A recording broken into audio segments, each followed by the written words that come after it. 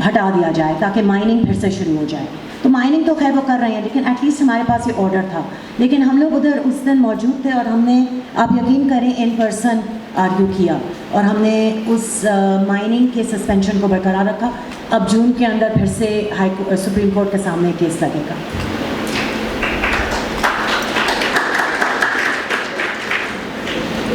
بہترین کام کر رہے ہیں کامریڈ حفیظ اور کامریڈ ابھیلاش پاک. میں لاسٹ کویشچن ڈاکٹر محرم بلوچ سے کروں گی. ڈاکٹر, ہم نے دیکھا کہ بلوچ یکجہتی کمیٹی نے بلوچ نسل کشی کے خلاف ایک منظم تحریک چلا رہی ہے, اور اسی طرح ہم دیکھتے ہیں کہ آج بھی یہ تحریک فعال ہے. اور گوادر میں ملٹرائزیشن کے خلاف بلوچ قوم کو کس طرح بلوچ یکجہتی کمیٹی منظم کر سکتی ہے, اور آپ کے نزدیک ملٹرائزیشن روکنے کے لیے کس طرح کام کرنے کی ضرورت ہے ہمیں؟ دیکھیں, سب سے پہلے تو بات یہ ہے کہ ہمیں اپنے لوگوں کو عوامی مذمت کی طرف لے کر آنا پڑے گا. ہم میں ہمیشہ ایک چیز ڈالی گئی ہے غلام قوم میں خاص کر, کہ ہم ہمیشہ فیٹلسٹک ہو جاتے ہیں. جو ہمارے اندر ارد گرد ہو رہا ہے اس سب کو اپنا تقدیر مان کر ہم خاموشی اختیار کر لیتے ہیں, لیکن یہ ہماری تقدیر نہیں ہے. یہ ان قوتوں کی وجہ سے ہو رہا ہے جو قوتیں صرف اور صرف بلوچ سائل اور وسائل کی وجہ سے ہم پر حاکمیت کر رہے ہیں. بلوچ یکجہتی کمیٹی بلوچ نسل کشی کے خلاف جاری اس تحریک میں تمام عوام کو اسی طرح موبلائز کرے گی. اسی طرح ان کو ہم یہ بتانا چاہتے ہیں کہ یہ ہمارا اور آپ کا مسئلہ ہے. دنیا کی کسی بھی ریاست میں ریاست کا کام یہ ہے کہ وہ اسپتال بنائیں, ریاست کا کام یہ ہے کہ وہ اسکول بنائیں. ریاست کا کبھی کام یہ نہیں ہوتا ہے کہ وہ اسکول اور اسپتال کو قبضہ کر کے اس پر ملٹری کیمپس بنائیں. ریاست کا کام یہ نہیں ہے کہ وہ سیکیورٹی کے نام پہ پورے آپ نے سیکیورٹی کے نام پہ بلوچستان کے ہر شہر میں کنٹونمنٹس بنائے ہوئے ہیں. بلوچستان کے ایسے شہر بھی ہیں جہاں آپ نے نیوی بیسز بنائے ہوئے ہیں, وہاں اس کی کوئی ضرورت نہیں تھی لیکن آپ نے بنائے ہیں. ہر دوسرے دن سیکیورٹی کے نام پر اگر منظور ہوتے ہیں بلوچستان میں, افسوس کا مقام یہ ہے کہ جب بلوچستان کے مختلف ڈویژنز میں یونیورسٹیز قائم کرنے کی تحریکیں چلیں تو اس وقت کے ہمارے جو وزیر اعلیٰ محترم ہیں انہوں نے بہت اچھے طریقے سے یہ بات واضح کر دی بلوچستان کے لوگوں پر کہ بلوچستان میں یونیورسٹیز بہت زیادہ ہیں, ہمیں یونیورسٹیز کی ضرورت نہیں ہے. لیکن انہیں ایک منٹ بھی نہیں لگتا ہے, وہ چیک پوسٹوں کی منظوری دے دیتے ہیں, اور وہ چیک پوسٹ ان کی اکاؤنٹیبلٹی نہیں ہوتی ہے. وہ بندوق جو انہیں دی گئی ہے وہ بندوق اس لیے دی گئی ہے کہ کس طرح بلوچ, پشتون, ہزارہ جو بھی کمیونٹی یہاں آباد ہے ان کی نسل کشی کی جائے, ان کو تنگ کیا جائے, ان کو روز برآں ان کے معصوم لوگوں کو, ان کے معصوم بچوں کو مارا جائے تاکہ وہ مجبوراً اس ملک کو, اپنی زمین کو چھوڑ کر یہاں سے چلے جائیں. تو یہ وہ چیزیں ہیں ہمیں سمجھنی ہے کہ اگر ہمارا بقا اس وقت ممکن ہے جب ہم ایک پوری قوم کے طور پر اس جدوجہد کو اپنائیں گے, اس جدوجہد کو آگے لے کر جائیں گے. ورنہ میں سمجھتی ہوں کہ پاکستان بھر میں اگر آپ دیکھا جائے صرف سی پیک ایک میگا پروجیکٹ نہیں ہے. بلوچستان کے ہر جگہ سے آپ کو معدنی وسائل ملیں گے, قدرتی وسائل ملیں گے. بلوچستان میں آج بھی کلات سمیت ایسے بہت سے جگہ ہیں جہاں پہ تیل کی پیداوار ہوئی ہے, تیل کی دریافت ہوئی ہے. تو کیا یہ لوگ ہر جگہ کو فینس کر کے وہاں بند کر دیں گے؟ ہمیں اس چیز پر بات کرنے کی ضرورت ہے, اور اگر ہم بات نہیں کریں گے تو ایسا ہی ہوگا. سکڑتے یہ زمین ہمارے لیے بہت کم پڑ جائے گی, کیونکہ ابھی بھی ایک بہت بڑا حصہ اگر ہم دیکھیں ملٹرائزیشن کے نام پہ گوادر پورٹ کی ملکیت کس کے پاس ہے؟ بلوچستان حکومت کے پاس نہیں ہے, ملٹری انسٹیٹیوشنز کے پاس ہے. اگر ہم دیکھیں بھی تو کس طرح غیر قانونی طور پر ہر دوسرے جگہ میں, ہر دوسرے شہر میں غیر ضروری کنٹونمنٹس بنائے گئے ہیں. یہ جو زمینی قبضہ کیا گیا ہے, یہ جو اپنے لیے ہر شہر میں ایک الگ شہر بنایا گیا ہے, ہمیں اس کے خلاف بولنا ہے. ہمیں ان تمام اہلکاروں کے خلاف بولنا ہے جو اگر اس پاکستان کے آئین اور قانون کے تحت محافظ ہے تو انہیں بارڈر پر تعینات کیا جائے. ان کی تعیناتی کی جگہ بلوچستان میں موجود وہ غیر فعال اسکول نہیں ہیں,